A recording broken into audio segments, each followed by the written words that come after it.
అంతేనా కదా? నీ మెలకువలోనూ ఆ సాక్షి ఉన్నాడు, నీ కళలో కూడా ఆ సాక్షి ఉన్నాడు, నీ నిద్రలో కూడా ఆ సాక్షి ఉన్నాడు. ఎలా చెప్పగలవు ఉన్నాడని? నేనే నిద్రపోతున్నాను, నేనే కలగంటున్నాను, నేనే మేలుకుంటున్నాను. ఎవరికి వాళ్ళకి రోజుకి అనుభవం ఉందా లేదా మీకు? పర్లేదమ్మా, బాగుంది, పర్వాలేదు పర్వాలేదు. అర్థమైందా? నేనే మేలుకుంటున్నాను, నేనే కలగంటున్నాను, నేనే నిద్రపోతున్నాను. ఈ అనుభవం మనలో ఉందా లేదా? ఇప్పుడు ప్రతి ఒక్కరికి ఉంది, చిన్నపిల్లవాడు కూడా ఉంది. ఏమయ్యా పొద్దున్నే లేస్తావా లేదా? నువ్వు లేస్తావా? రాత్రి ఏం చేస్తావు? నిద్రపోతావు. ఓకేనా? మధ్యలో ఏం చేస్తావు? కలగంటాడు. అదేంటంటే ఇప్పుడు అబ్బాయి వయసు ఎంత? వయసు ఎంత? 7 years. 7 years 8 years వచ్చేటప్పటికి కళ విషయం తెలిసిందా తెలియలేదు? ఇప్పుడు తెలిసిపోతుందండి. అదే బాల్యం తొలగిపోవడం అంటే. 8 ఏళ్ళకి వచ్చేప్పటికి బాల్యం తొలగిపోతుంది అనమాట. ఎందుకంటే కళ స్పష్టంగా తెలిసిపోతుంది. ఆ వ్యవహారం, కళలో కూడా వ్యవహారం వచ్చేస్తుంది. కాబట్టి జాగ్రత్తగా గమనిస్తే వ్యవహారం అంతా బహిర్ముఖం, వ్యవహారం అంతా బహిర్ముఖం, సాక్షి అంతర్ముఖం. అంటే అర్థం ఏంటి? మెలకువలో మనం బయటికి వెళ్ళి చేసేదంతా వ్యవహారమే, అంతేనా కదా? ఏదో స్కూల్కి వెళ్ళాం, ఏదో కాలేజీకి వెళ్ళాం, ఏదో ఉద్యోగానికి వెళ్ళాం, ఏదో ఇంట్లోకి వచ్చాం, ఏదో వంట చేసాం, లేకపోతే ఏదో భోజనం చేసాం, ఏదన్నా చెప్పు, అదంతా ఎక్కడ? బహిర్ముఖ వ్యవహారమే, అంతేనా కదా? కళలో కూడా వ్యవహారమే. నిన్న కన్నా కళ మళ్ళీ వాళ్ళకి అన్నట్టు చూద్దాం. ఒక సంవత్సరం క్రితం ఒక కళ వచ్చిందండి, మళ్ళీ అదే కళ కన్నట్టు చూద్దాం. మీరు రమ్మంటే కళ వచ్చి బొమ్మంటే పోతుందంటావా? మీ స్వాధీనంలో ఉందంటావా? లేదుగా.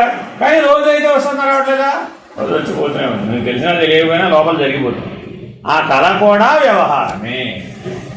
ఎక్కడ వ్యవహారం అది? ఇప్పుడు మనస్సులో. ఆ వ్యవహారం అంతా ఎక్కడ?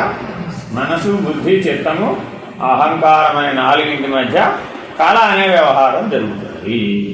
మరి ఇప్పుడు వ్యవహారం స్వరూపం కాదన్నాం కదా, మరి కళలో ఉన్న వ్యవహారం స్వరూపమా వ్యవహారమా?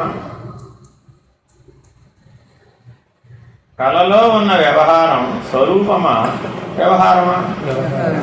వ్యవహారమే అనాలి. ఎందుకంటే మరి కలిగిపోతున్నాం అక్కడ కూడా. కళలో అమెరికా వెళ్ళాలనుకున్నావమ్మా, ఎంతసేపట్లో వెళ్ళావు? ఎంతసేపట్లో వెళ్ళావు? సీన్ మార్చి అమెరికాలో ఉన్నాడు అంతే. ఆ తెర తీసి తెర వేసాడేంటి? ఏమైపోయినప్పుడు అమెరికా అంతే. మామూలుగా వెళ్ళాలంటే ఒక రోజు పడుతుంది, 30 గంటలు పడుతుంది, అంతేనా కాదు? కనీసం 24 గంటలు పడుతుంది. కానీ కళలో అమెరికా వెళ్ళాలంటే ఒక రెప్పపాటులో వెళ్ళిపోవచ్చు. కానీ ఇదంతా ఎందులో? మనసులో. కానీ మనసు నువ్వేనా ఇప్పుడు? కాదు. ఇందాక చెప్పా, నా కాళ్ళు, నా కళ్ళు, నా మనస్సు. అంటే మనసు నీ చేతిలో పనిముట్టు. కాళ్ళు ఎట్లా పనిముట్టో, కళ్ళు ఎట్లా పనిముట్టో, నోరు ఎట్లా పనిముట్టో, ఈ చేతులు ఎట్లా పనిముట్టో, అలాగే మనసు కూడా నీ చేతిలో పనిముట్టు. కాబట్టి మనసులో వ్యవహారం చేస్తున్నావా చేయడం లేదా? చేస్తున్నావుగా. కళ అనే వ్యవహారమే. అక్కడ కూడా స్వరూపమనే నేను ఉంది. ప్రతిరోజు ఆ నేనుగా అనుభవం కలుగుతోంది, అవునా కదా? మునిగిపోతే జీవుడు, వ్యవహారంలో మునిగిపోతే జీవుడు, సాక్షిగా ఉంటే ఆత్మ. అంతే. నీకే 2 పేర్లు ఉన్నాయి. వ్యవహారంలో మునిగిపోతే జీవుడు, సాక్షిగా ఉంటే ఆత్మ. సరే, ఇప్పుడు మెలకువలో అయితే సాక్షిగా ఉండడానికి అవకాశం ఉందా లేదా? ఉంది. ఎందుకని బుద్ధితో విచారణ చేస్తాం. ఈ గోడ నువ్వేనా? నేను కాదండి. ఈ కుర్చీ నువ్వేనా? నేను కాదండి అంటావా లేదా? ఈ ఫ్యాన్ నువ్వేనా? నేను కాదండి. ఆ లైట్ నువ్వేనా? నేను కాదండి. ఇలా ఎన్నన్నా అడగలిగితే ఏం చెప్తావు సమాధానం? నేను కాదనే చెప్తావు, అంతేనా కాదా? ఈ వేసుకున్న బట్టలు నువ్వేనా? నేను కాదండి. ఆ వేసుకున్న శరీరం నువ్వేనా? నేను కాదండి. అంటవేటప్పుడు అనాలి వాస్తవాన్ని. అనగలిగిన రోజున అప్పుడు నువ్వు సాక్షి. అర్థమైందా? సరే, గాఢ నిద్రపోతున్నావు, రోజు నిద్రపోతున్నావా లేదా? అప్పుడు ఏమైనా గుర్తున్నాయా? నిద్రలో ఏమైనా గుర్తొస్తున్నాయా? ఎక్కడ పడుకున్నావు? నీ పక్కన ఎవరు పడుకున్నారు? వాళ్ళకేం కళ్ళు వస్తున్నాయి, నీకేం కళ్ళు వస్తున్నాయి, ఏం గుర్తులేదు. అంతేనా కాదు? మళ్ళా కళ్ళు తెరిచేదాకా ఏమైనా గుర్తున్నట్ట గుర్తులేనట్ట, గుర్తున్నట్ట గుర్తులేనట్ట, గుర్తు లేదుగా. అలా లేచిన తర్వాత చూసుకోవడం వ్యవహారం. జాగ్రత్తగా గమనిస్తే మరి నీ నిద్రలో మీ అమ్మా నాన్న గుర్తుండాలా వద్దా? కానీ గుర్తున్నారా? రావడం లేదే. మీ అమ్మా నాన్న గుర్తు రావడం లేదు, మీ అమ్మమ్మ తాతయ్య గుర్తు రావడం లేదు. మీ పిల్లలు ఇంకా పుట్టలేదుగా, వాళ్ళు గుర్తొస్తారా? వాళ్ళు అసలు గుర్తురారు. పుట్టిన వాళ్ళే గుర్తుకు రాకపోతే పుట్టిన వాళ్ళు గుర్తుకొస్తారా? రారు కదా. మీకు పాఠాలు చెప్పిన మాస్టర్లు వెనకంలోనే గుర్తు రావట్లేదు, నిద్రలో ఎందుకు వస్తాడు అంటాం. మరి ఇట్లా జాగ్రత్తగా ఆలోచిస్తే గాఢ నిద్రలో ఏమైపోయాం? వీటన్నింటి నుంచి మనం ఒక మెట్ట అవతలకి జరిగింది, అవునా కదా? అప్పుడు ఇవేవి మనల్ని డిస్టర్బ్ చేయటంలా. డిస్టర్బ్ చేస్తే ఏమైపోయింది? ఆ రోజు నిద్ర సరిగా పడదు. తెల్లారు లేచేటప్పటికి ఏమైపోతుంది? ఒకరోజు రాత్రి సరిగా నిద్రపోకపోతే కొన్నాడు ఏమైపోతుంది? వేసుకుని ఎలా లేస్తావు? ఒళ్ళు విరుకులు, ఆవలింతలు. ఎప్పుడు పడుకుందామా? ఇక్కడ లేదు వీళ్ళు అక్కడ పడుకోవడం, అక్కడ లేదు వీళ్ళు ఇక్కడ పడుకోవడం. ఇదేనా కదా? అయింది అమ్మాయి, లేమ్మాయి, స్కూల్కి వెళ్ళాలమ్మాయి, కాలేజీకి వెళ్ళాలమ్మాయి, ఉద్యోగానికి వెళ్ళాలమ్మాయి అంటే ఏం చెప్తావు? ఇవాళ నా వల్ల కాదు వాడు. ఏమైపోయింది? రాత్రి నిద్ర సరిగ్గా. ఇంతకీ కారణం ఏంటి? ఈ వ్యవహారాన్ని కూడా అది వచ్చి దేని మీద పడింది. ఆ నిద్ర అనే వ్యవహారం దేని మీద పడింది? మెలకువ మీద పడింది. నిద్ర కూడా ఒక వ్యవహారమే, అవునా కదా? ఇప్పుడు ఎవరి వ్యవహారం? వచ్చేసాడు మాట. అది టిఫిన్ చేయాల్సిన వాడు టిఫిన్ చేయడమ్మా. నిద్ర కూడా ఒక వ్యవహారమే, మనోవ్యాపారమే. అది కూడా కళ ఎట్లా మనస్సు యొక్క వ్యవహారమో నిద్ర కూడా చిత్తంలో భాగమే, చిత్తవృత్తులలో భాగమే, అది కూడా వ్యవహారంలో భాగమే. అందుకే నిద్రలో మనం మునిగిపోయామనుకోండి, అప్పుడెవరు? మనం జీవుడు. నిద్రలో సాక్షిగా ఉంటే ఆత్మ, కళలో మునిగిపోతే జీవుడు. కళలో సాక్షిగా ఉంటే ఆత్మ. మెలకువలో మునిగిపోతే జీవుడు, మెలకువలో సాక్షిగా ఉంటే ఆత్మ. కాబట్టి సాక్షిగా ఉన్నవాడు ఎవడు అంటే వాడు ఎప్పుడు ఆత్మస్వరూపుడే. నేనెవరన్న ప్రశ్నకి ఇన్ని సమాధానాలు చెప్పింది శాస్త్రం. నేను శరీరాన్ని, నేను జీవుడిని, నేను ఆత్మ. ఈ మూడింటిలో ఏది కరెక్ట్ అనిపిస్తుంది మనకి? ఇప్పుడు మొదటి అందరికీ కరెక్ట్ అనిపించేది ఏమిటి? నేను శరీరం. తర్వాత నిదానంగా ఆలోచించి వ్యవహారం వేరే, స్వరూపం వేరే. నేను ఉంటేనే ఈ వ్యవహారం అంతా ఉంది. నీ మీదే ఆధారపడింది ఇదంతా. ఒక 200 ఏళ్ల తర్వాత కాలేజీలో ఏం చేస్తాం మనం? వాటి ఏం చేస్తాం? నేను ఉంటే కదండి అంటాం.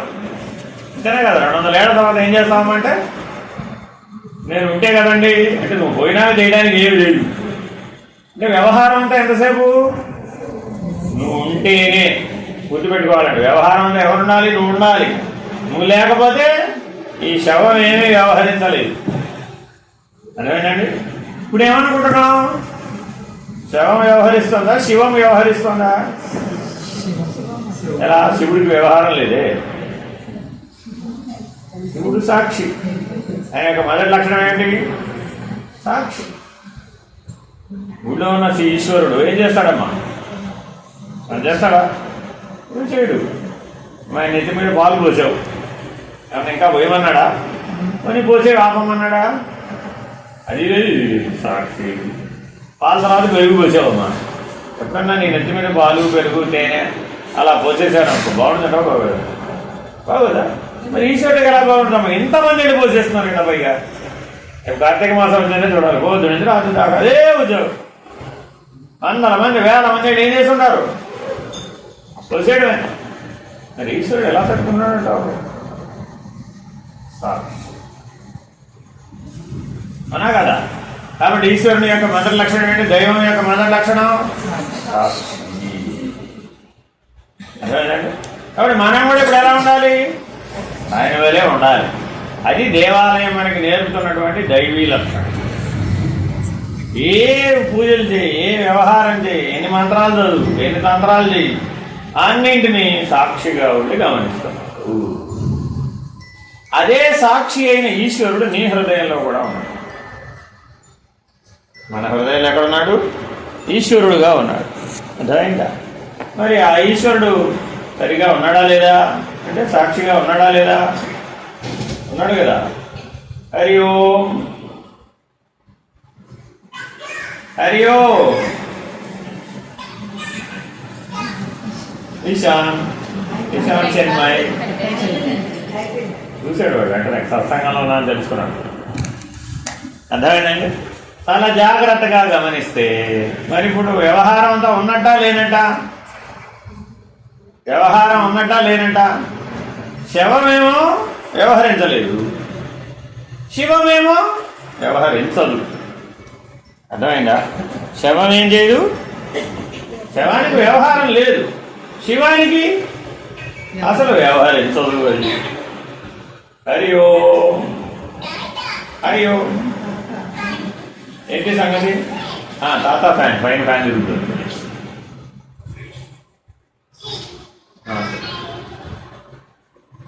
ఇవి ఇక్కడ చాలా మంది ఉన్నారు చూడు ఆయన, ఇక్కడ బోల్డ్ మంది ఉన్నారు చూడు. ఇవి ఎంతమంది ఉన్నారు చూడు ఇక్కడ. తనకు సత్సంగం జరుగుతుంది. మా అమ్మ లేదు ఆయన ఇక్కడ. ఇదిగో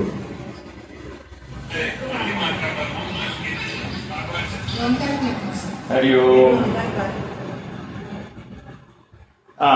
కాబట్టి శవానికేమో వ్యవహరించే శక్తి లేదు, శివానికేమో వ్యవహరించవలసిన అవసరం లేదు.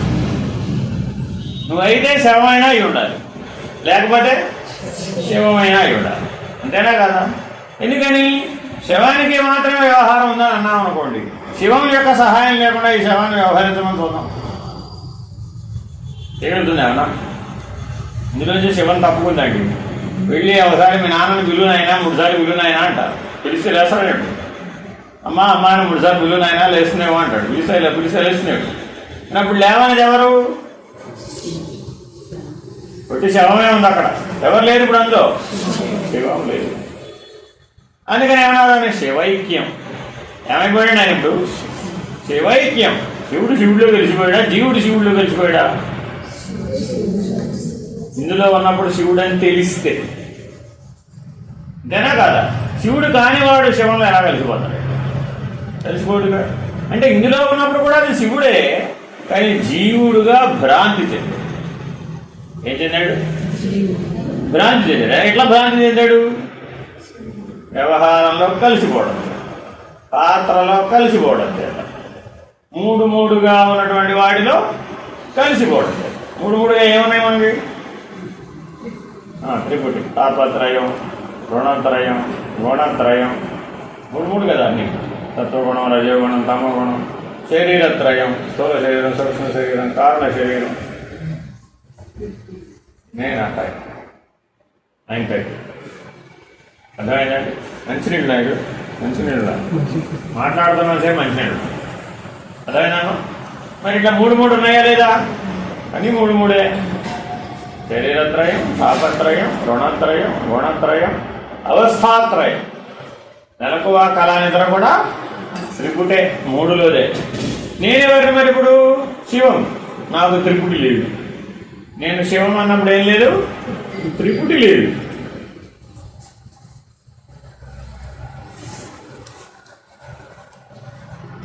వ్యవహారం ఉన్నంత వరకు ఆ వ్యవహార సాక్షి ఉండాలా వద్దా? మరి ఈ ప్రకాశం ఉండాల్సిందే నువ్వు ఏ వ్యవహారం చేయాలన్నా కూడా.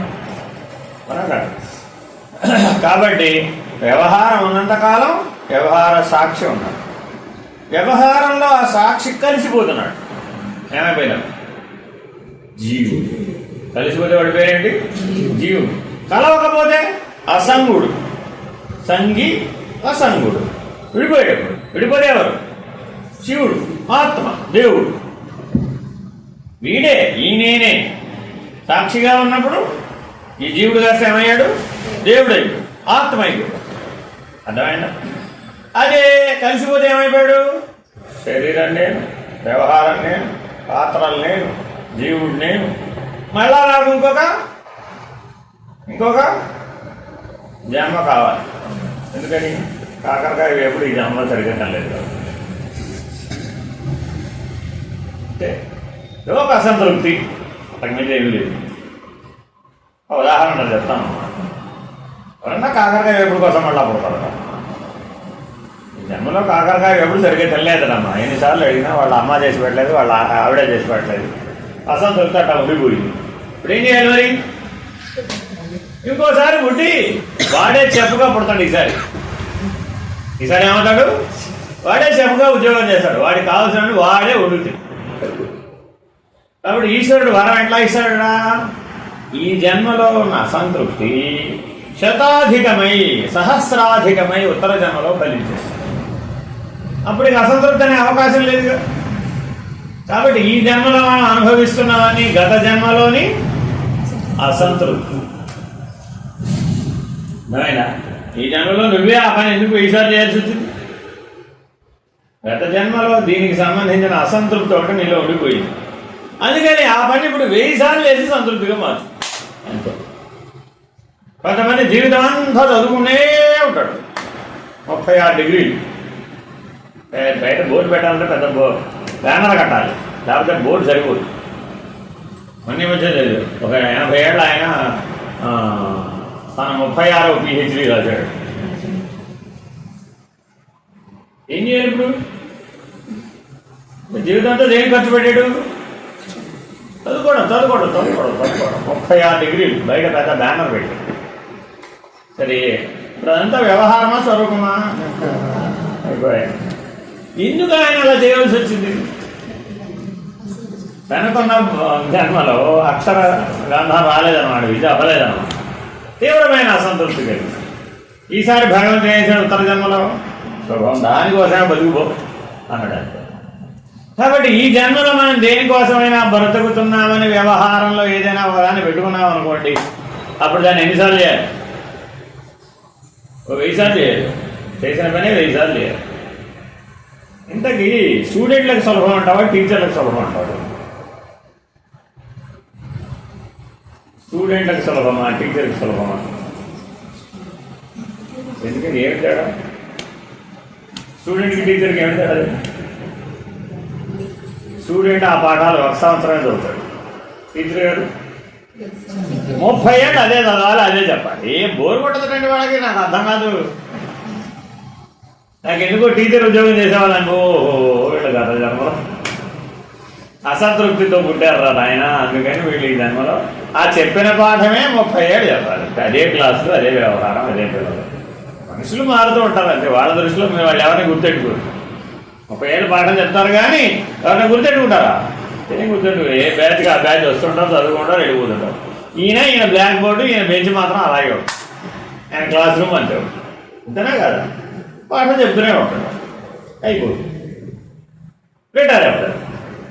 ఏమంటే ఏం చేసావా జీవితం అంతా అని అడిగాడు. ఏదంటాడు? పాఠం చెప్పడమేనండి బాబు.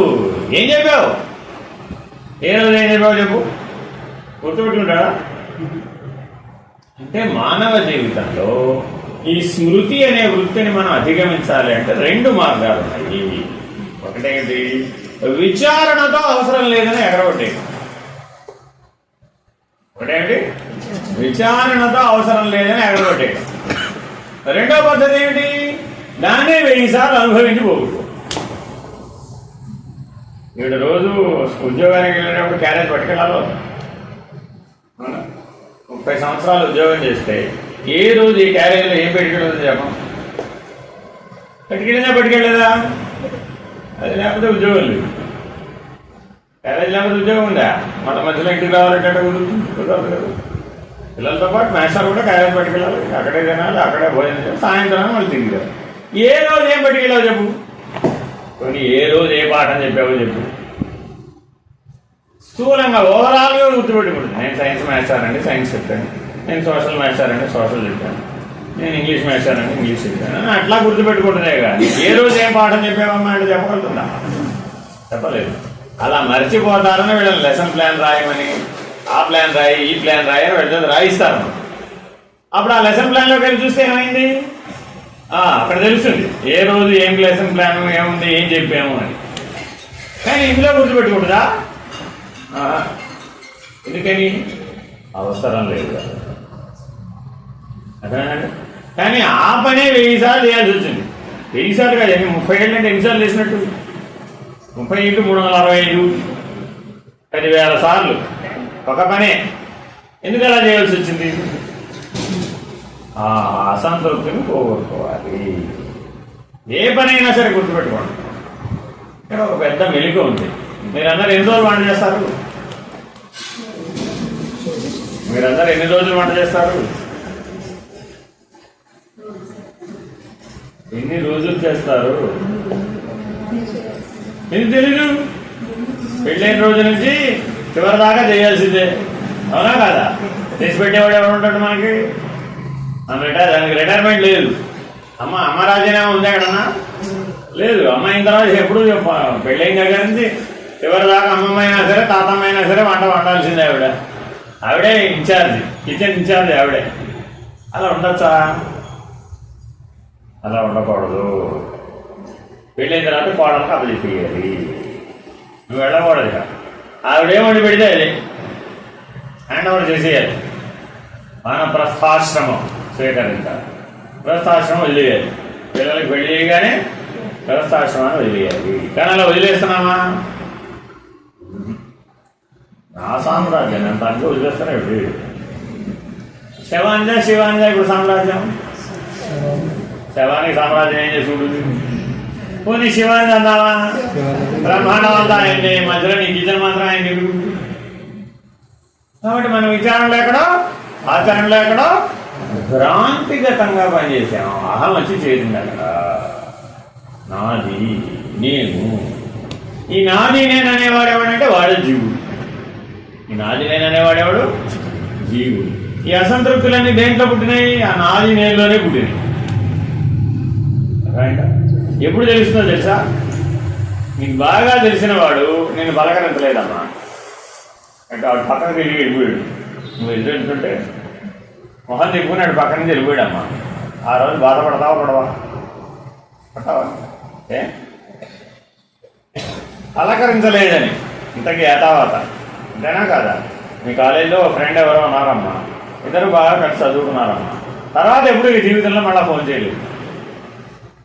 కాలేజ్ అయిపోయిన తర్వాత అప్పుడు బాధపడతావా పడవా? పడతావా? శివమా బాధపడింది? శవమా? శవానికి బాధపడే శక్తి లేదు, శివానికి బాధలే లేవు. మరి ఎవరిప్పుడు ఈ బాధపడుతున్నది? జీవుడు. Very very important. అన్ని దుఃఖాలు ఎవరికండి? జీవుడికే. దేవుడికి ఏ దుఃఖం లేదు. పోనీ కిందకు వస్తే ఈ శవానికి దీనికి ఏమీ లేదు. ఎందుకంటే ఇది జడం. అర్థమైందండి? ఈ శవమేమో జడం, ఆ శివమేమో చైతన్యం. జీవుడు అంటే ఈ జడము ఆ చైతన్యము రెండు లక్షణాలు కలిసి ఉన్నాయి. చిజ్జడం. అందుకని దాని పేరేమన్నారు? చిజ్జడం. జీవుడికి ఒక పేరుంది. వాడి ఎవడెవడే అంటే సగం చైతన్యం, సగం జడం, రెండు కలిసిపోయింది. ఇప్పుడు ఈ ఫ్యాన్ జడమా చైతన్యమా? ఫ్యాన్ జడమా చైతన్యమా? జడమన్నామా తిరుగుతాడు అనుకుంటాం. కొన్ని చైతన్యం అన్నావా తనంత అంటారు. కాబట్టి ఇదేంటి? చిజ్జడం. ఆ లైట్ జడమన్నావా చైతన్యం అన్నావా? అది కూడా చిజ్జడమే. ఎందుకని తనంతట తాను వెలగలేదు, వెలిగిస్తే వెలుగుతుంది. అదేనండి. కాబట్టి ఇవన్నీ కూడా రెండు లక్షణాలను కలిగి ఉన్నాయి. అటు చైతన్య లక్షణాన్ని కలిగి ఉన్నాయి, ఇటు జడ లక్షణాన్ని కూడా కలిగి ఉన్నాయి. జీవుడు అది సగం, ఇది సగం. ఏనా కదా? మీ ఇంట్లో రోజు ఇల్లు ఉడుస్తారు కదా, బస్సు వస్తుంది కదా, మట్టి వస్తుంది కదా, రోజు ఆ మట్టి పక్కన పోస్తూ పోయారండి కొంతకాలం, ఏమవుతుంది? నీ అంత ఎత్తయింది. అప్పుడు దాన్ని ఏమన్నారు? మట్టి దిబ్బ. అంతేనా కదా? ఒక్క రోజులో తయారైందా? కూడా అంతే. గుప్పెడు అన్నం గుప్పెడు అన్నం గుప్పెడు అన్నం గుప్పెడు అన్నం రోజు గుప్పెడు అన్నం వేసామండి, ఏమైపోయింది? అన్నపు కొండ తయారైంది. అన్నపు కొండ అండి ఇది. అంతకుమించి అన్నమయం ఇది. అందుకని ఇదేమిటిది? అన్నమయ. ఆ గుప్పెడు అన్నం వేయకపోతే నీ సంగతి చెప్తుంది. రోజు ఒక గుప్పెడు అన్నం వేయలేదండి, ఏం చెప్తుంది? నా సంగతి చూడరా బాబు, ముందు నువ్వు నేను పని చేస్తేనే నీ వ్యవహారం అంతా. ఇది పడిపోతే జీవుడు ఏం చేయాలి? మరి ఇంకోటి తెచ్చుకోవాలి. ఎందుకని? అసంతృప్తి. కాబట్టి నిత్య జీవితంలో మనం ఎలా జీవించాలి? నిత్య సంతృప్తతతో జీవించాలి, దుఃఖం లేకుండా జీవించాలి. దుఃఖరాహిత్యం, వాసనారాహిత్యం, బంధరాహిత్యం, జన్మరాహిత్యం. జీవుడికి 4 లక్ష్యాలు ఉన్నాయి. ముందు ఎలా జీవించాలి? దుఃఖరాహిత్యం. తర్వాత ఏం చేయాలి? వాసనారాహిత్యం. తర్వాత ఏం చేయాలి? బంధరాహిత్యం. ఆ తర్వాత ఏం చేయాలి? జన్మరాహిత్యం. ఈ 4 పనులు జీవుడివే. ఈ 4 పనుల కోసమని ఈ పనిముట్టు తెచ్చుకున్నాం. ఈ శరీరం అనే పనిముట్టు లేకుండా ఈ 4 సాధించగలమా? సాధించేది జీవుడే ఎప్పుడు కూడా. అర్థమైందండి? ఆ సాక్షి ఎవడైతే ఉన్నాడో ఆ సాక్షిగా ఉండి ఈ పనిముట్టును వాడాలి. అదే ఇందాక నేను చెప్పుకున్నాం. వ్యవహారం పక్కకు పెట్టేద్దామా? పక్కకు పెడితే ఎలా కుదరదు. శరీరం ఉన్నంతకాలం ఏదో వ్యవహారం ఉంటుంది, కళ ఉన్నంతకాలం ఏదో వ్యవహారం ఉంటుంది, మెలకు ఉన్నంతకాలం వ్యవహారం ఉంటుంది, నిద్ర ఉన్నంతకాలం నిద్రలో మునిగిపోవడం ఉంటుంది. అంతేనా కాదు? కాబట్టి వ్యవహారంలో నువ్వు సాక్షిగా ఉండాలి మొట్టమొదట. తర్వాత ఆ సాక్షిగా ఉండి ఈ వ్యవహారాన్ని గమనించాలి. గమనించి ఏం చేయాలంటే ఇప్పుడు నీకు దుఃఖం అనే లక్షణం ఎక్కడి నుంచి వస్తుంది అని గుర్తించాలి. మానవుడి దుఃఖం అనే లక్షణం వస్తుందా రావట్లేదా? ఎవరి వల్ల కలుగుతుంది?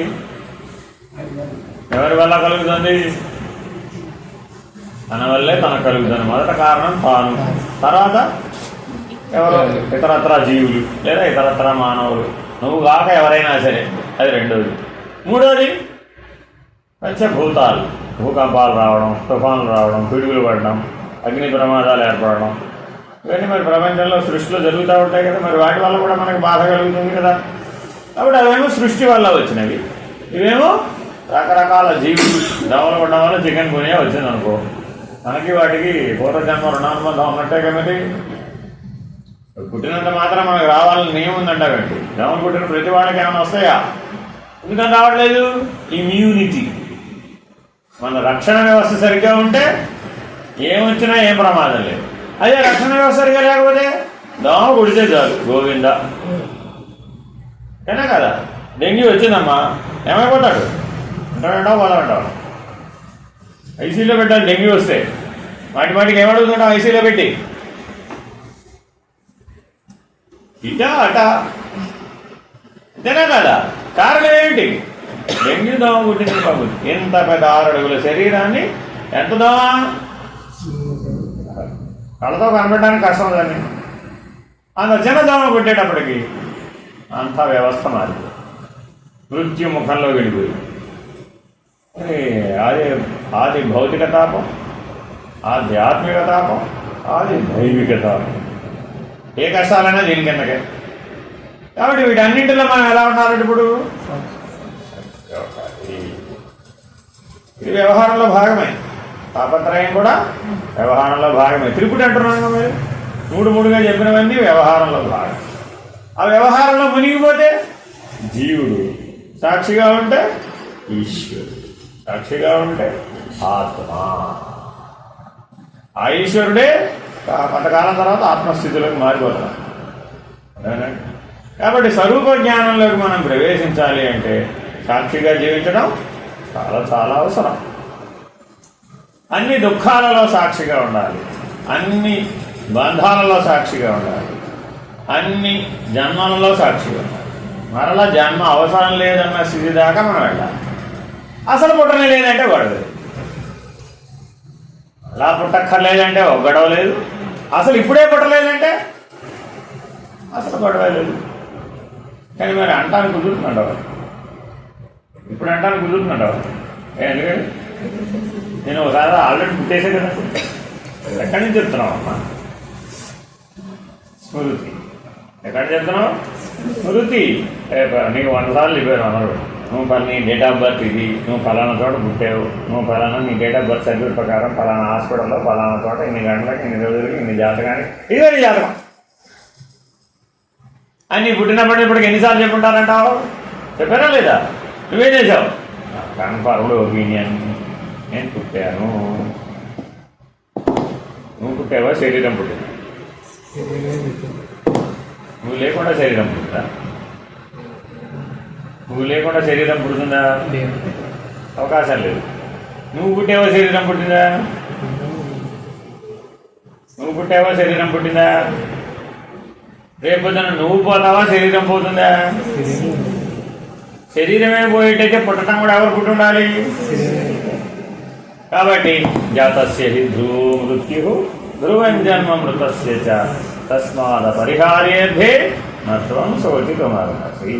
ఆయన ఈ చావు పుట్టుకలు రెండు కూడా శరీరానికి సంబంధించినవే కానీ శరీరి అయినటువంటి ఆత్మకు లేనే లేదు. శరీరి అయిన ఈశ్వరుడికి లేదు. నీ హృదయంలో ఉన్న ఈశ్వరుడు ఎప్పుడూ ఉన్నాడు. నీ శరీరం పుట్టినా పోయినా ఆయనకే హాని లేదు, ఆయనకే దుఃఖం లేదు, ఆయనకే వ్యధ లేదు, ఆయనకే బంధం లేదు. నువ్వు కూడా ఇప్పుడు ఎలా ఉండాలి? ఆయన వలే ఉండాలంటే. ఎందుకంటే నువ్వు ఆయన అయ్యే ఉన్నావు కాబట్టి. నువ్వు ఆయన కాదా? ఆయనే అవ్వాలి. అయితే శవం అన్నా అవ్వాలమ్మా, లేకపోతే శవం అన్నా అవ్వాలమ్మా. శవం అవుతావా? ఎవరైనా ఈ ప్రపంచంలో నువ్వు శవం అంటే ఒప్పుకుంటారా? ఏమండి శవం గారు ఇలా రండి అంటే వస్తుందండి శవం రాదు కదా, వస్తుందా? ఏమండి శివం గారు ఇలా రండి అంటే వస్తాడా? ఆయన రాడు. ఆయనేమో సర్వవ్యాపి చైతన్యం, ఇదేమో ఈ రెండు కలిసిన లక్షణాలున్న జీవుడు మాత్రమే కాసేపు శివముగా కాసేపు శవముగా అనుభూతమవుతాం. కాబట్టి జాగ్రత్తగా ఎప్పుడూ శివంగా ఉండేటటువంటి జీవితాన్ని మనం జీవించాలి. ఇప్పుడు జీవుడు దేవుడు ఒకడే, వేరుగా లేరు. దైవీ లక్షణాలతో ఉంటే ఈశ్వరుడు, జీవ లక్షణాలతో ఉంటే అంతే తేడా. జీవ లక్షణాలు అంటే ఏమిటి? త్రిపుటిలో కలిసిపోవడం, వ్యవహారంలో కలిసిపోవడం, శరీరమే నేనుగా భావించడం, అన్ని దుఃఖాలు నాకేనని బాధపడిపోవడం. ప్రపంచంలో అందరికీ దుఃఖం ఏర్పడుతుందా లేదా? హలో కిరణ్మయి, దుఃఖం ఉందా లేదా నీకు? ఇంతకీ ఉందా? అయ్యో నీకు కూడా దుఃఖం ఉందా? ఏముందా మనకి దుఃఖం? పిల్లల, భార్య, భర్త. ఈ దుఃఖానికి కారణం ఏంటంటావు? పుస్తకాలేనా కారణం?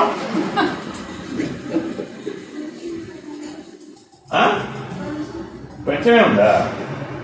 అంటే దుఃఖానికి కారణం ఏమిటి అని కారణం తెలిస్తేనే కదా పోగొట్టుకోగలిగేది. జ్వరం వచ్చింది అనుకోమ్మా, అప్పుడు దుఃఖమే కదా. జ్వరం పోతే దుఃఖం పోయి అంతేనా కాదా? అప్పుడు కారణం కనుక్కుంటేనే కదా మనం పోగొట్టుకోగలిగేది. నీ దుఃఖానికి కారణం ఏంటంటావు? మేము క్యారేజ్ పెట్టకపోవడమా? కాదు. మీ నాన్న స్కూల్కి సరిగ్గా దించకపోవడమా? కాదు. మరి ఇంకేంటి దుఃఖానికి కారణం? నువ్వు చెప్పినట్టు మీ మేసలు వింటలేదా? మేసలు చెప్పినట్టు వినాలా? నువ్వు చెప్పినట్టు మేసలు వినాలా? నువ్వు వినాలా? దుఃఖానికి కారణం ఏమిటి? ఆడుకోవాలనిపించినప్పుడు ఆడుకొని ఉండలేదా? అంతేనా? అప్పుడు చదువుకోమంటారు. నీకు ఆడుకోవాలనిపించినప్పుడు వాళ్ళని చదువుకోమంటారు. అంతేనా? రివర్స్ ఆలోచన వచ్చింది అనుకో వాళ్ళకి, అప్పుడు ఏం చేయాలి? నీకు దుఃఖం వస్తుంది. అంతేనా? నీకు ఆడుకోవాలనిపించినప్పుడు ఆడుకోనిస్తే, చదువుకోవాలనిపించినప్పుడు చదువుకోనిస్తే, నీ ఇష్టానుసారం వాళ్ళు వ్యవహరిస్తే నీకు దుఃఖం వస్తుందా? వాళ్ళు కూడా అలాగే ఉంటారు. నా ఇష్టానుసారం మా అమ్మాయి ఉంటే బాగుండు కదా అని మీ అమ్మ నన్ను అనుకోవచ్చు కదా. ఎవరెవరిని ఫాలో అవ్వాలంటే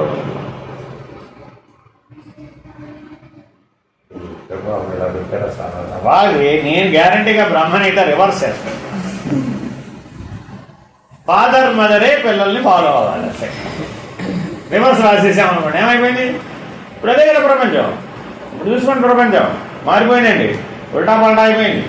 మీరే మీకు తెలియకుండానే వాళ్ళని ఫాలో అవుతున్నారు, వాళ్ళ ఇష్టాన్నే మీరు అమలు పరుస్తున్నారు. ఒక 50 ఏళ్లలో అంతా మారిపోయింది. 50 years బ్యాక్ అసలు తిరిగి అడిగే ప్రశ్న ఏది? మీ బాల్యంలో ఎప్పుడన్నా మీరు ప్రశ్నించారు? లేనే లేదు. ఏం చెప్తే చేయడమే. ఇప్పుడు అసలు వెనకపోతే వాళ్ళు ఊరుకుంటే కదా మిమ్మల్ని ఫుట్బాల్ ఆడి చూడుతున్నారు. అర్థమైందండి? ఇప్పుడు మీకంటే వాడే బలం. ఎందువల్ల? మనోబలం, బుద్ధి బలం. వాళ్ళకి తెలియదు అంటానికి ఏం లేదు. ఇప్పుడు అక్కడ మీరు ఎందుకు విన్నారు అంటే మీకు తెలియని విషయాలు చాలా ఉన్నాయి. ఇప్పుడు వాడికి తెలియదు లేదు. నువ్వే వాడిని అడుగుతుంది, అమ్మాయి ఇలా రా, ఈ వాట్సాప్లో ఇది ఎలా పంపించాలి. అప్పుడు ఆవిడకి ఏమర్థమైపోయింది? ఓ మా అమ్మకి ఏమి రాదు, ఫినిష్డ్. తెలివితేటలతో నేను డామినేట్ చేసేస్తున్నాను. అప్పుడు ఏమైపోయింది? నువ్వు చెప్పే కథలు కాకరకాయలు అక్కడేం వర్కౌట్ లేదు. అందుకని చాలా జాగ్రత్తగా మన వ్యవహార జీవనంలో మనం సాక్షిగా ఉండాలి. స్థూలంలో వ్యవహరిస్తున్నాం, సూక్ష్మంలో వ్యవహరిస్తున్నాం, కారణంలో కూడా వ్యవహరిస్తున్నాం, శరీరత్రయంలో కూడా వ్యవహరిస్తున్నాం. వ్యవహరించడం లేదా? స్థూల శరీరం, సూక్ష్మ శరీరం, కారణ శరీరం నరకంలో కూడా పనిచేస్తుంది. కళలో సూక్ష్మ శరీరం, కారణ శరీరం పనిచేస్తుంది, స్థూల శరీరం పనిచేస్తుంది. నిద్రలో స్థూల సూక్ష్మాలు పడుకున్నాయి, కారణ శరీరం ఒక్కటే వ్యవహరిస్తుంది. కానీ మరి నేను ఆ స్థూల శరీరము నేను కాదు, ఈ సూక్ష్మ శరీరము నేను కాదు, ఆ నిద్రపోయే కారణ శరీరము నేను కాదు, నేను సాక్షి అని గుణత్రయానికి, తాపత్రయానికి, కర్మత్రయానికి, రుణత్రయానికి, త్రిపుటులు ఎన్ని ఉంటే అన్ని త్రిపుటులకి నేను సాక్షిని అని ఉంటే ఆ సాక్షే ఆత్మస్వరూపం. ఎన్నిట్లో అయితే కలిసిపోతే అదే దుఃఖం, అదే బంధం కూడా. Very very important. కళలో ఇంతకీ రాత్రికి రెడ్ కలర్ బట్టలు వేసుకుంటే బెటర్ అంటావా, బ్లూ కలర్ బట్టలు వేసుకుంటే బెటర్ అంటావా? తెలియదు అప్పుడు. స్థూలం ఉంటేనే అదంతా, స్థూలం లేకపోతే సూక్ష్మ శరీరానికి ఈ నామరూపాలకు సంబంధించిన గొడవ లేదు. అక్కడ గుణం, అక్కడ పనిచేస్తుంది ఏంటి? గుణం, స్వభావం. అర్థమేనండి? కాబట్టి జాగ్రత్తగా మనం ఈ గుణత్రయం, రుణత్రయం, తాపత్రయం, శరీరత్రయం, అవస్థాత్రయం ఇలాంటి త్రిపుటిలో నుంచి మనం సాక్షిత్వంతో బయటపడటం కోసమే మానవ ఉపాధిని తెచ్చుకున్నాం. ఇది ఈ ఉపాధితోనే సాధ్యమవుతుంది. ఒక సింహంగాను, ఒక ఏనుగుగాను, ఒక మొసలిగాను, ఒక గ్రద్దగాను, ఓ పావురంగాను పుట్టామనుకోండి, అవి కూడా జీవులేగా. ఓ చీమగాను, ఓ దోమగాను, ఓ కరోనా వైరస్ గాను పుట్టకూడదా? అవి కూడా జీవులే. అవి లేకపోతే మనల్ని ఇబ్బంది పెట్టింది, ఒక ఆట ఆడించలేమని. అవునా కదా? అందరికీ ప్రాణం విలువ తెలిసి వచ్చిందా లేదా? ఎంత బాగా తెలిసి వచ్చింది. ఎవడు ఇక్కడ వెడికి రాకుండా ఎవరి తలుపులు వాడేసుకున్నారు, అలా ఒక గదిలో పడుకున్నారు. మీకు వాళ్ళకి మధ్యలో వచ్చేస్తాయి. ఇంట్లో నలుగురు ఏం చేశారు? అక్కడ వరకు ఆ గడప దాటకూడదు. 2 meters డిస్టెన్స్ మెయింటైన్ చేయి. దగ్గరికి ఎవరు రానిచ్చారు? ఎవరన్నా ఏమీ లేదు. అన్ని చోట్ల కూడా అంతకుముందు తోసుకుని ఎక్కేసేవాడు, బస్సులు కానీ ఏదైనా సరే. అన్ని చోట్ల ఏం చేశారు? ఈతలు గీశారు, సున్నాలు చుట్టారు. అందులోనే ఉండాలి, ఇంకే దాటకూడదు. ఒకరినొకరు ముట్టుకోవడానికి భయపడిపోయారు, చూడడానికి భయపడిపోయారు. పక్కింటే ఎవరన్నా పోయారనుకోండి, సాధారణంగా వెళ్ళి పలకరిస్తారా లేదా? ఆ రోజులు ఏం చేశారమ్మా? వెళ్ళలేదా? అయ్యో రామా, ఎంతైనా విషయం. ఎవరైనా పోతే ఆ కుటుంబ సభ్యులకు ఆ శరీరం ఇచ్చాడా?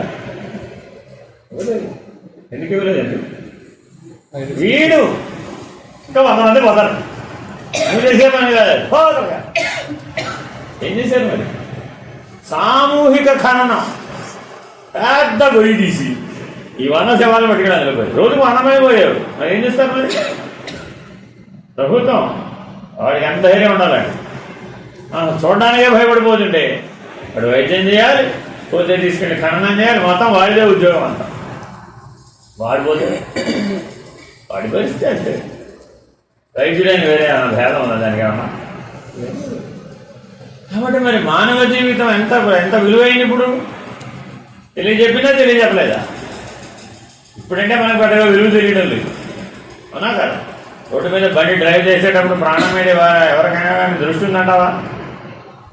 అటో పోతుంటాడు, అదే గాలిలో పోయినట్టు పోతుంటాడు అంతే. ఎందుకని? ఆ ప్రాణం మీద లక్ష్యం లేదు. ఆ ప్రాణం పోవడానికి ఎంత టైం పడుతుంది? గాలి పొడక పేలిపోవడమే అంతే.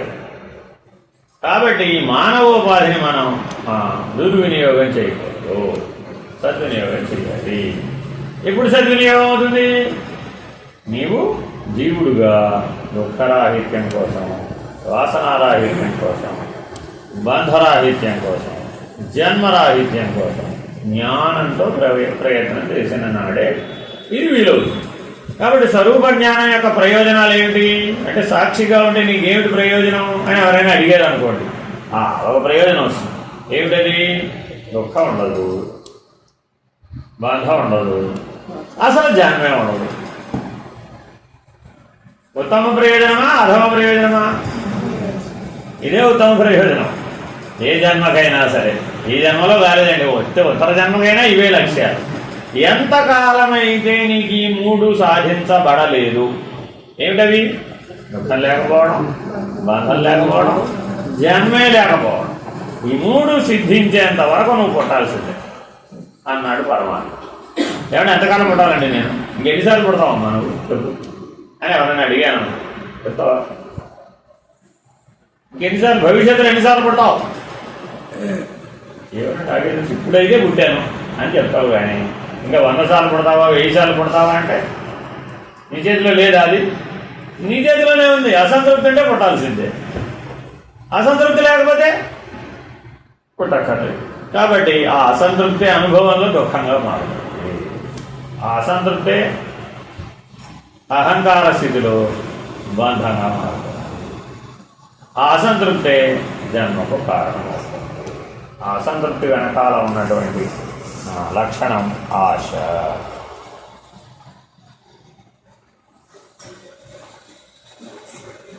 బంగారం మీద వ్యామోహం ఉందనుకోండి, ఆ వ్యామోహం పోయేది చేయాలంటే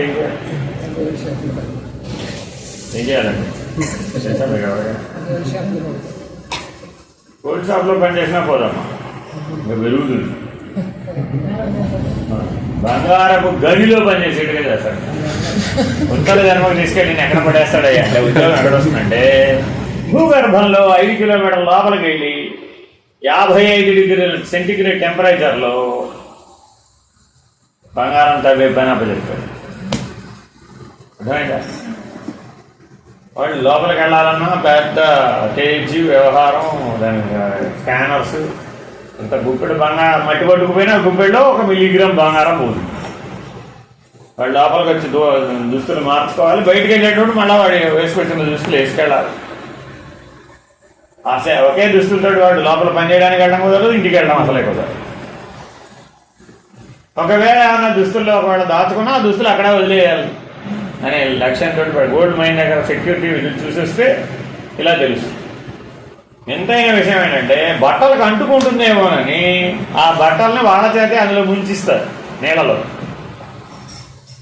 లోపల పనిచేస్తే రబ్బర్ దుమ్ము వస్తుంది కదా, గోల్డ్ డస్ట్ వస్తుంది కదా, డస్ట్ దేనికి పట్టుకుంటుంది? పట్టుకుంటుంది, వాడు ఒంటికి పట్టుకుంటుంది. అందుకని వాళ్ళు బయటకు వచ్చేటప్పుడు ఆ చేంజింగ్ రూమ్ ఉంటుంది కదా, అక్కడ షవర్ ఉంటుంది అనమాట. ఆ షవర్లో వీళ్ళు మనగాలి, ఆ బట్టలన్నీ అందులో వదిలేయాలి, వాడు బట్టలు వేసుకుని రావాలి.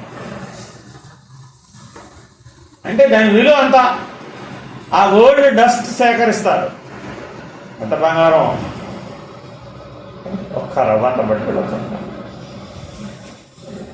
ఇప్పుడు బంగారం మీద వ్యామోహం ఉన్నట్ట పోయినట్టు 30 ఏళ్ళు భూగర్భంలోకి తిరిగి బాగా బంగారం తవ్వి బయటికి తీసుకొచ్చి ఏది నాది కాదని సహజమైన జీవితాన్ని నేర్చుకున్నట్టు చేశాడు.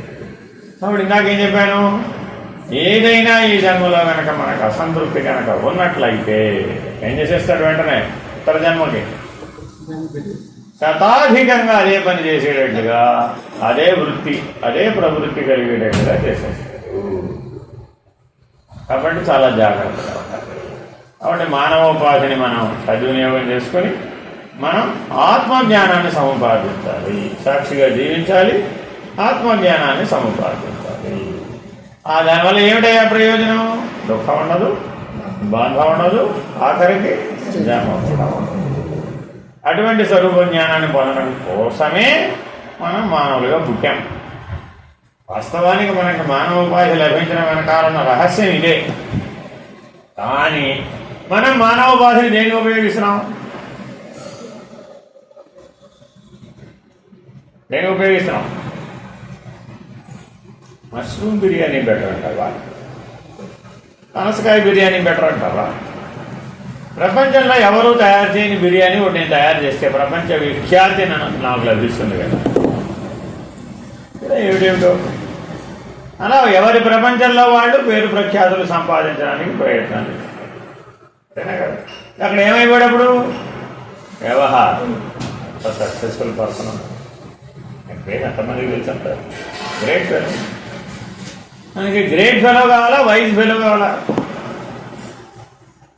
గ్రేట్ ఫెలో కావాలా, వైజ్ మెన్ కావాలా? మనకి వైజ్ మెన్, వివేకత్వం, విజ్డమ్ తోటే మనం సాధించగలుగుతాం. కానీ గ్రేట్నెస్ గురించి ఏముందమ్మా ఎంతసేపు చెప్పుకుంటారంటావు? మీ ఇన్స్టిట్యూషన్లో ఎంతమంది పని చేయలేదంటావు? ఎంతమంది పేర్లు ఎవరికి గుర్తున్నాయంటావు? కార్యరాజులు రాజ్యమంగలు గర్వోన్నతిని పొందరే. ఎంతమంది రాజులు ఈ భూమండలాన్ని పరిపాలించలేదమ్మా? ఒక్కరి పేరన్నా రోజు గుర్తు తెచ్చుకున్నావా? బలి శిబి ప్రముఖులను, బలి చక్రవర్తిని కానీ, శిబిని కానీ, ఆఖరికి కర్ణుడు కానీ ఎంతో దానాలు ధర్మాలు చేశారు కదా. వాళ్ళేమన్నా గుర్తు చేసుకుంటున్నామన్నా? చేసుకోవడం లేదు. దేవతలనే గుర్తు చేసుకోవడం లేదు. అవునా కదా? మరి ఎవరెవరు గుర్తుపెట్టుకుంటారంట. కానీ మానవుడు ప్రతివాడు దేనికోసం కష్టపడుతున్నాడు? నా ఇమేజ్ డ్యామేజ్ అవుతుంది తెలుసా? ఎంత ఇమేజ్ ఉందో తెలుసా నాకు బయట. అంతేనా? బాధపడిపోయేదంతా దేనికోసం? Image damage. ఇమేజ్ అంటేనే అర్థమే నీడని కదా. నీడ డ్యామేజ్ అవ్వడమే. ఎక్కడన్నా నీడ డ్యామేజ్ అవుతుందా? ఎలా అవుతుంది? కాబట్టి పేరు ప్రతిష్ట వ్యవహారం అంతా నీడలో లాంటి షాడో. కాబట్టి ఈ సత్యాన్ని గుర్తెరగాలి. అర్థమైందా? కాబట్టి జాగ్రత్తగా జీవ వ్యవహారం నుంచి విరమించాలి, సాక్షిగా ఉండాలి. ఈ సాక్షిగా జీవించడమే ధ్యానం అంటే. ఈ సాక్షిగా అనుభవం పొందడమే జ్ఞానం అంటే. జ్ఞానం అంటే ఏంటి? సాక్షిగా ఉండి అనుభవం జ్ఞానం సంపాదించడమే జ్ఞానం అంటే. సాక్షిగా ఉండడానికి చేసే ప్రయత్నమే ధ్యానం. ధ్యానం జ్ఞానం రెండు లోపల చేయాలా, బయట చేయాలి? అంతర్ముఖం. అర్థమేనండి? అలా జాగ్రత్తగా మెలకువ, కళా, నిద్ర మూడింటిలోనూ ఎవరైతే ప్రయత్నిస్తారో వాళ్ళే శిష్యులు అవుతారు. మిగిలిన వాళ్ళు శిష్యులు ఎవరండి? మా గురువుగారు, మా గురువు గారిని మీరు ఎవరైనా చెప్పుకోవచ్చు. ఎప్పుడు మీరు శిష్యులని ఆయన ఒప్పుకుంటాడు? మెలకువ, కళా, నిద్రలలో మీరు సాక్షిగా ఉండేటటువంటి ధ్యానం, సాక్షిగా ఉండి సంపాదించిన అనుభవ జ్ఞానం, ఈ రెండు మీకు ఏర్పడిన నాడు ఆ రోజున మీరు చెప్పక్కర్లా, ఆయనే చెప్తాడు మా శిష్యుడేనండి పర్వాలేదు. ఈ రెండు రాలేదండి, అప్పుడు సాధకుడు, అనుసరించేవాడు. ఎంతమందినో ఎవరైనా అనుసరించవచ్చు, ఎంతమంది అయినా సాధనలు చేయవచ్చు, ఎన్ని సాధనలైనా చేయవచ్చు. కానీ గురువు గారు మాత్రం ఎవరిని గుర్తుపెట్టుకుంటాడయ్యా అంటే నువ్వు అడిగినా అడగకపోయినా నీ గురించి ఎప్పుడు ఆలోచిస్తూ ఉంటాడు. ఎప్పుడు? మెలకువ, కళా, నిద్రలలో నువ్వు ఎప్పుడైతే సాక్షిగా ఉండడానికి ప్రయత్నం చేస్తావో, ఆ సాక్షిగా ఉండే అనుభవ జ్ఞానాన్ని సంపాదించడానికి ప్రయత్నిస్తావో, అప్పుడు గురువు గారే శిష్యుడి గురించి ఆలోచిస్తారు. అప్పటి వరకు శిష్యుడు గారే గురువు గారి గురించి ఆలోచిస్తారు. వేరే మార్గం లేదు. ఇది గురు శిష్యుల. హరి ఓం, హరి ఓం.